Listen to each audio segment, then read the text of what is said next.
ನಮಸ್ತೆ ಬಂಧುಗಳೇ, ಗೋವಿಂದ ಸವಿರುಚಿ GVR all-round ಚಾನಲ್ಗೆ ನಿಮಗೆಲ್ಲ ಸ್ವಾಗತ. ಬಂಧುಗಳೇ, ಈ ಅವಲಕ್ಕಿ ನೋಡ್ರಿ ಡಿಫ್ರೆಂಟ್ ಆಗೈತ್ರಿ.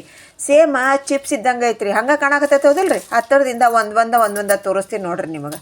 ಇಲ್ಲಿ ನೋಡ್ರಿ ಹೆಂಗೈತೆ ಅಂತ ಹೇಳಿ. ಸೇಮ್ ಚಿಪ್ಸ್ ಇದ್ದಂಗೆ ಅದಾವ್ರಿ ಇವು ಅವಲಕ್ಕಿ. ಮತ್ತು ಹಂಗೆ ತಿನ್ಬೋದು ನೋಡ್ರಿ ಇದನ್ನು. ಇದ್ರಾಗ ಉಪ್ಪು ಐತ್ರಿ, ಹಂಗೆ ತಿಂದರೂ ಕೂಡ ರುಚಿ ಐತ್ರಿ. ಮತ್ತು ಎಷ್ಟು ಕ್ರಿಸ್ಪಿ ಐತಂದ್ರೆ ನಿಮ್ಗೆ ಪುಡಿ ಮಾಡಿ ತೋರಿಸ್ತೀನಿ ರೀ. ಭಾಳ ಅಂದ್ರೆ ಭಾಳ ಗರಿ ಐತ್ರಿ.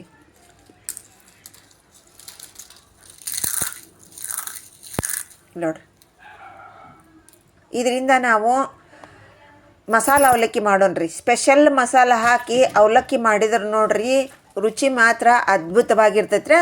ತಿನ್ನಕ್ಕೆ ಕುಂತ್ರು ನೋಡ್ರಿ ನಾನ್ ಸ್ಟಾಪ್ ರೀ, ಮೌತ್ ವಾಟ್ರಿಂಗ್ ರೆಸಿಪಿ ಅಂತಲೇ ಹೇಳ್ಬೋದು ರೀ. ಈ ಸ್ಪೆಷಲ್ ಮಸಾಲ ಹಾಕಿ ಮಾಡಿರುವಂಥ ಈ ಅವಲಕ್ಕಿಯನ್ನು ಯಾವ ರೀತಿ ಮಾಡೋದು, ಯಾವ ಸಾಮಗ್ರಿ ಎಷ್ಟು ಹಾಕಬೇಕು ಅಂಥೇಳಿ ಸವಿಸ್ತಾರವಾಗಿ ಈ ವಿಡಿಯೋನಾಗ ತೋರಿಸ್ಕೊಡಕತ್ತೀನಿ ರೀ. ಪಿನ್ ಟು ಪಿನ್ ಒಂದು ಪಾಯಿಂಟ್ ಮಿಸ್ ಮಾಡ್ದನ ನೋಡಿರಿ. ನೀವು ಕೂಡ ಎಷ್ಟು ಪರ್ಫೆಕ್ಟ್ ಆಗಿರುವಂಥ ಸೂಪರ್ ಆಗಿರುವಂಥ ಅವಲಕ್ಕಿಯನ್ನು ರೆಡಿ ಮಾಡ್ತೀರಿ. ಬರ್ರಿ ಹಂಗಂದ್ರೆ ತಡ ಮಾಡ್ದೆ ರೆಸಿಪಿ ಶುರು ಮಾಡಿಬಿಡೋಣ್ರಿ.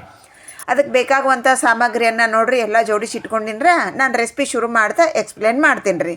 ಬರ್ರಿ ಇನ್ನು ತಡ ಮಾಡ್ದೆ ನಮ್ಮ ಅಡುಗೆ ಮನೆಗೆ ಹೋಗ್ಬಿಡೋಣ್ರಿ. ಈಗ ಗ್ಯಾಸ್ ಹಚ್ಚಿ ಒಂದು ಪ್ಯಾನ್ ಇಟ್ಕೊಂಡಿನಿ ರೀ, ಚಿಕ್ಕದು ಒಗ್ಗರಣೆ ಪ್ಯಾನ್ ರೀ. ಅದ್ರೊಳಗೆ ನೋಡಿರಿ ಒಂದು ಅರ್ಧ ಚಮಚದಷ್ಟು ಎಣ್ಣೆ ಹಾಕೋರಿ. ಎಣ್ಣೆ ಬಿಸಿ ಆಗಲಿ ರೀ. ಎಣ್ಣೆ ಬಿಸಿ ಆದ ನಂತರ ನೋಡಿರಿ ಒಂದೆರಡು ಮೆಣಸಿನ್ಕಾಯಿ ಸಣ್ಣಗೆ ತುಂಡು ಮಾಡಿ ಇಟ್ಕೊಂಡಿನಿ ರೀ, ಅದು ಹಾಕಿದೆ ರೀ. ಒಂದು ಚಮಚದಷ್ಟು ಧನಿಯಾ ರೀ, ಕೊತ್ತಂಬರಿ ಬೀಜ ರೀ, ಅರ್ಧ ಚಮಚದಷ್ಟು ಸಾಸಿವೆ ರೀ. ಈಗ ಇವೆಲ್ಲ ಹಾಕಿವಲ್ರಿ ಸಾಮಗ್ರಿ. ನಾವು ಲೋ ಫ್ಲೇಮ್ನೊಳಗೆ ಚೆಂದಾಗ ಅದನ್ನು ಹುರ್ಕೊಳ್ಳೋಣ್ರಿ. ಮೊದಲು ಸಣ್ಣ ಉರಿಯೊಳಗನ ಹುರಿರ ಅಂದ್ರೆ ನೀಟಾಗಿ ನಮ್ಮ ಹಾಕಿದಂಥ ಎಲ್ಲ ಸಾಮಗ್ರಿ ಫ್ರೈ ಆಗ್ತಾವ್ರಿ.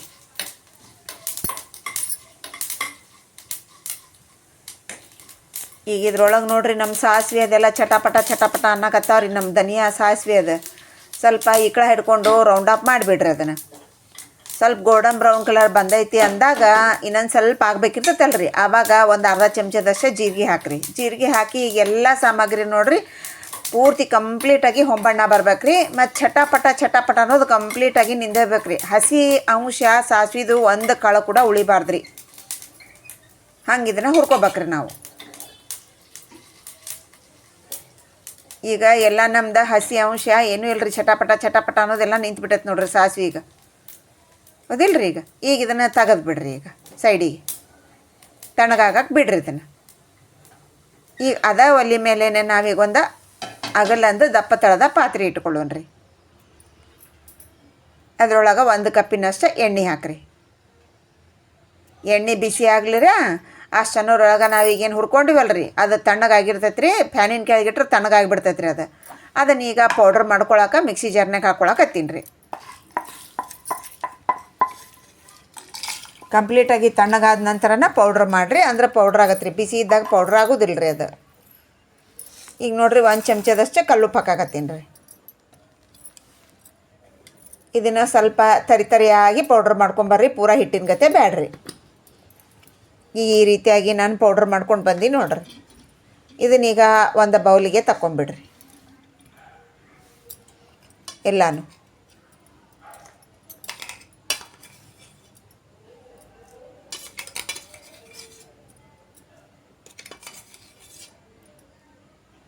ಈಗೆಲ್ಲ ತೆಗ್ದಿನ್ರೆ ಇದನ್ನು ಪಕ್ಕಕ್ಕೆ ಇಡ್ರಿ. ಈಗ ಅದ ಜಾರ್ನೊಳಗೆ ನಾವು 1 ಹಿಡಿಯಷ್ಟು ಹುರ್ಗಡಲೆ ರೀ, 1 ಚಮಚ ಸಕ್ಕರೆ ರೀ. ಇದನ್ನು ಕೂಡ ಸ್ವಲ್ಪ ಪೂರ್ತಿ ಹಿಟ್ಟಿನ ಗತೆ ಬೇಡ್ರೆ ಸ್ವಲ್ಪ ಜುರಿಯಾಗಿ ಪೌಡ್ರ್ ಮಾಡ್ಕೊಂಡ ಬರೋಣ್ರಿ. ಈಗ ಪೌಡ್ರ್ ಮಾಡ್ಕೊಂಡು ಬಂದೆ ನೋಡ್ರಿ. ಈ ರೀತಿಯಾಗಿ ಇರ್ಬೇಕು ರೀ ಪೌಡ್ರ್. ಇದನ್ನೀಗ ಮುಚ್ಚಿ ಪಕ್ಕಕ್ಕೆ ಇಡ್ರಿ. ಈ ಸದ್ದ ಇದ್ರದ್ದೇನು ಕೆಲಸ ಇಲ್ಲರಿ. ಈಗ ಎಣ್ಣೆಗೆ ಬಿಸಿ ಮಾಡಕ್ಕೆ ಇಟ್ಟಿದ್ವಲ್ರಿ, ಎಣ್ಣೆ ಬಿಸಿ ಆಗೈತೆ ರೀ. 1 ಕಪ್ಪಿನಷ್ಟು ಶೇಂಗಾ ಹಾಕ್ಕೊಂಡಿನಿ ರೀ. ನೀವು ಶೇಂಗಾ ಎಷ್ಟು ಜಾಸ್ತಿ ಹಾಕ್ತೀರಿ ಅಷ್ಟು ರುಚಿ ಆಗತ್ತೆ ರೀ. ಇದನ್ನು ಲೋ ಫ್ಲೇಮ್ನೊಳಗೆ ನೀಟಾಗಿ ಫ್ರೈ ಮಾಡ್ಬೇಕ್ರಿ. ನಾವು ಶೇಂಗಾನ ಹಿಂಗೆ ಕೈ ಬಿಡ್ದಂಗೆ ಹಿಂಗೆ ತಿರುವಾಡ್ಬೇಕ್ರಿ. ಅಂದ್ರೆ ನಮ್ಮ ಶೇಂಗಾ ಅನ್ನೋದು ಭಾಳ ರುಚಿ ಆಗ್ತಾವ್ರಿ. ನೀವು ಹೈ ಫ್ಲೇಮ್ ಇಟ್ರಿ ಅಂತಂದ್ರೆ ಮ್ಯಾಲೆ ಕಲರ್ ಬಂದುಬಿಡ್ತೈತೆ ರೀ, ಸೀದು ಹೋಗ್ಬಿಡ್ತೈತೆ ರೀ, ಒಳಗೆ ಚೆಂದಾಗ ಫ್ರೈ ಆಗಂಗಿಲ್ಲ ರೀ. ಶೇಂಗಾ ರುಚಿ ಆಗಂಗಿಲ್ಲ ರೀ ಅವು. ಅದಕ್ಕೆ ನಾವು ಲೋ ಫ್ಲೇಮ್ನೊಳಗೆ ಹಿಂಗೆ ಒಂದು ಸವನ ಕೈ ಬಿಡ್ದಂಗೆ ಹಿಂಗೆ ತಿರ್ವ್ಯಾಡ್ಕೊತ ಇದ್ವಿ ಅಂದ್ರೆ ನೋಡ್ರಿ ಅವು ಸ್ವಲ್ಪ ಎಲ್ಲ ಚಟಪಟ ಚಟಪಟ ಚಟಪಟ ಅಂತಾವ್ರಿ. ಕಲರ್ ಕೂಡ ಗೋಲ್ಡನ್ ಬ್ರೌನ್ ಕಲರ್ ಬರ್ತಾವ್ರಿ. ಭಾಳ ರುಚಿ ಇರ್ತೈತೆ ರೀ ತಿನ್ಬೇಕಾದ್ರೆ.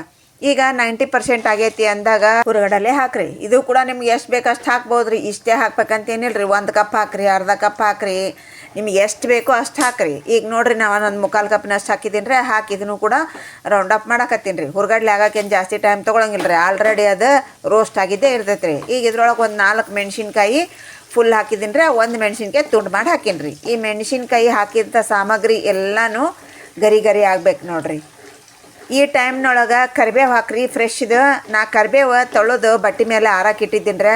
ಮರ್ತು ಹೋಯ್ತು ರೀ ನನಗೆ. ನಾ ಕರಿಬೇವು ಹಾಕಿಲ್ರಿ. ನೀವು ಕರಿಬೇವು ಹಾಕಿರಿ. ಕರಿಬೇವು ಹಾಕಿದ್ರೆ ಟೇಸ್ಟು ಭಾಳ ಇರ್ತೈತೆ ರೀ ಮತ್ತು ನಮ್ಮ ಆರೋಗ್ಯ ಕೂಡ ಭಾಳ ಒಳ್ಳೇದು ರೀ. ಅದು ಹಸಿದು ಹಾಕಿದ್ರೆ ಮಕ್ಕಕ್ಕೆಲ್ಲ ಸಿಡಿತೈತೆ ಅಂದ್ಕೊಂಡು ಬಟ್ಟೆ ಮೇಲೆ ಆರಾಕಂತ ಇಟ್ಟಿದ್ದೀನಿ ರೀ. ಮರ್ತು ಬಿಟ್ಟೀನಿ ರೀ ನಾನು ಅದನ್ನು. ಈಗೆಲ್ಲ ಚೆನ್ನಾಗಿ ಫ್ರೈ ಆಯ್ತು. ಈಗ ಇದ್ರೊಳಗೆ ನೋಡಿರಿ ಆಮ್ಚೂರು ಪೌಡರ 1/4 ಚಮಚದಷ್ಟು, ಚಾಟ್ ಮಸಾಲ 1/2 ಚಮಚದಷ್ಟು, ಅರ್ಶಿಣ ಪುಡಿ ಸಣ್ಣ ಚಮಚದಿಂದ 1 ಚಮಚ ರೀ. ಹಾಕಿ ಇದನ್ನು ಚೆನ್ನಾಗಿ ಮಿಕ್ಸ್ ಮಾಡಿಬಿಡ್ರಿ. ಈಗ ಚೆನ್ನಾಗಿ ಮಿಕ್ಸ್ ಆತಂದಾಗ ಗ್ಯಾಸ್ ಫ್ಲೇಮನ್ನು ಆಫ್ ಮಾಡ್ಕೊಂಬಿಡ್ರಿ. ಈಗ ಇದ್ರೊಳಗೆ ನೋಡಿರಿ ಈಗ ನಾವು ನೆಕ್ಸ್ಟ್ ಹಾಕಬೇಕಾಗಿದ್ದ ನಾವು ಖಾರದ ಪುಡಿ ರೀ. ಖಾರದ ಪುಡಿ. ಇದು ಬ್ಯಾಡಗಿ ಮೆಣಸಿನ್ಕಾಯಿ ಇದ್ರೆ ಇದು ಕಾಶ್ಮೀರಿ ಚಿಲ್ಲಿ ಪೌಡರ್ ರೀ. ಇದು home made Kashmiri chilli powder ರೀ. ಇದು ನಾನು ಹಾಕ್ತಿರೋದು ಮನೆಯಲ್ಲೇ ರೆಡಿ ಮಾಡ್ಕೊಂಡಿರುವಂಥದ್ದು. 2 ಚಮಚದಷ್ಟು ಹಾಕಿದೆ ರೀ. ಹಾಕಿ ನೀಟಾಗಿ ಇದನ್ನು ಮಿಕ್ಸ್ ಮಾಡಿರಿ. ನಾವೀಗ ಬಿಸಿ ಎಣ್ಣೆ ಒಳಗೆ ಹಾಕೋ ಉದ್ದೇಶ ಇಷ್ಟ ರೀ. ಖಾರ ನೀಟಾಗಿ ಬೆರಿತೈತೆ ರೀ ಮತ್ತು ಕಲರ್ ಚಂದ ಬರ್ತೈತೆ ರೀ. ಅದಕ್ಕೋಸ್ಕರ ಬಿಸಿ ಎಣ್ಣೆಗೆ ಹಾಕ್ಬೇಕ್ರಿ. ಅಂದ್ರೆ ಸ್ಟವ್ ಆಫ್ ಮಾಡಿದ ಮೇಲೆ ಹಾಕ್ಬೇಕ್ರಿ ಅದನ್ನು. ಇದು ಜೀರಿಗೆ ಮಸಾಲೆ ಏನು ಮಾಡ್ಕೊಂಡ್ವಲ್ರಿ ನಾವು ಎಲ್ಲ ಹಾಕಿದ್ದೆ. ಜೀರಿಗೆ, ಸಾಸಿವೆ ಅದೆಲ್ಲ ಧನಿಯಾ ಹಾಕಿದ್ದೆ. ಅದನ್ನು ನೋಡ್ರಿ ಇಲ್ಲೇ 1 ಚಮಚದಷ್ಟು ಹಾಕಿದ್ದೀನಿ ರೀ. ಈಗ 1 ಚಮಚದಷ್ಟು ಹಾಕಿ ಮಿಕ್ಸ್ ಮಾಡಿರಿ. ಇದನ್ನು ನಾವು ಇಷ್ಟ ಗ್ರ್ಯಾಂಡ್ ಮಾಡ್ಕೋಬೇಕಂದ್ರೆ ಗ್ರ್ಯಾಂಡ್ ಆಗಂಗಿಲ್ಲ ಮಿಕ್ಸರ್ನೊಳಗೆ ಅಂದ್ಕೊಂಡು ನಾವು ಸ್ವಲ್ಪ ಜಾಸ್ತಿ ಕ್ವಾಂಟಿಟಿ ಮಾಡ್ಕೊಂಡಿದ್ರೆ ಅರ್ಧ ಉಳಿತೈತೆ ರೀ. ಅದು ಉಳಿದಿದ್ದ ಪೌಡ್ರನ್ನು ನೀವು ಎದಕ್ಕಾದ್ರೂ ಯೂಸ್ ಮಾಡ್ಕೋಬೋದು ರೀ. ಈಗ ನಾವು ಹಾಕಿರುವಂಥ ಸಾಮಗ್ರಿ ಎಲ್ಲ ನೀಟಾಗಿ ಮಿಕ್ಸ್ ಮಾಡ್ಕೊಂಡು ಆತ್ರಿ. ಇನ್ನು ನಾವು ಇದಕ್ಕೆ ಸೇರಿಸಬೇಕಾಗಿದ್ದು ಅವಲಕ್ಕಿ ರೀ. ಅವಲಕ್ಕಿ ಹಾಕಬೇಕಾದ್ರೆ ಒಂದು ಸಲ ಚೆಕ್ ಮಾಡಿರಿ.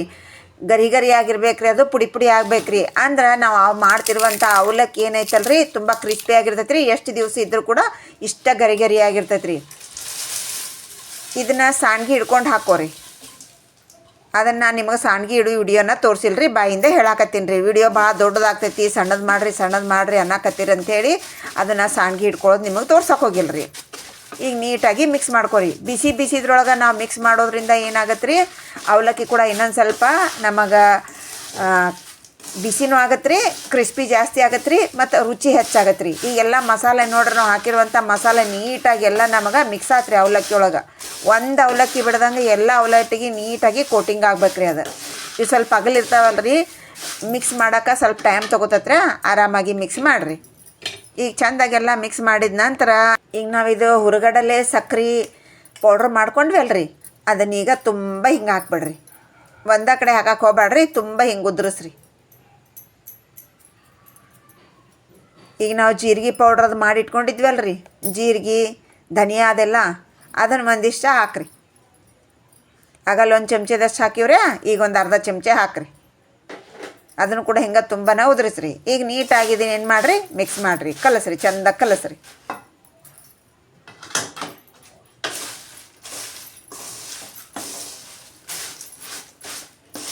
ಭಾಳ ಅಂದ್ರೆ ಭಾಳ ರುಚಿ ಇರ್ತೈತೆ ರೀ. ನೀವು ಒಂದು ಸಲ ಟ್ರೈ ಮಾಡಿ ನೋಡಿರಿ. ನಿಮಗೇನಾದರೂ ಈ ರೆಸಿಪಿ ಇಷ್ಟ ಆಯಿತು ಅಂದ್ರೆ ಸಬ್ಸ್ಕ್ರೈಬ್ ಮಾಡಿಕೊಡ್ರಿ, ಒಂದು ಲೈಕ್ ಕೊಡಿರಿ, ಬಂಧು ಸರ್ಕಲ್ಗೆ ಶೇರ್ ಮಾಡಿರಿ. ಈಗ ನೋಡಿರಿ ಎಲ್ಲ ನಮ್ದು ಪರ್ಫೆಕ್ಟ್ ಆಗಿರುವಂಥ ಸ್ಪೆಷಲ್ ಮಸಾಲ ಅವಲಕ್ಕಿ ರೆಡಿ ಆತ್ರಿ. ಈಗ ತಿಂದು ಕೂಡ ರುಚಿ ನೋಡಿಬಿಡೋಣ್ರಿ ನಾವು. ಬಾಯಾಗಂತೂ ನೀರು ಬರಾಕತ್ತಾವ್ರಿ. ಸೂಪರ್ ಐತ್ರಿ. ಎಲ್ಲ ನಮ್ಮ ಉಪ್ಪು ಖಾರ ಹುಳಿ ಸಿಹಿ ಖಾರ ತುಂಬ ಅಂದರೆ ತುಂಬ ಎಕ್ಸಲೆಂಟ್ ಆಗೈತೆ ರೀ. ಟೇಸ್ಟ್ ಮಾತ್ರ ಅದ್ಭುತವಾಗೈತ್ರಿ.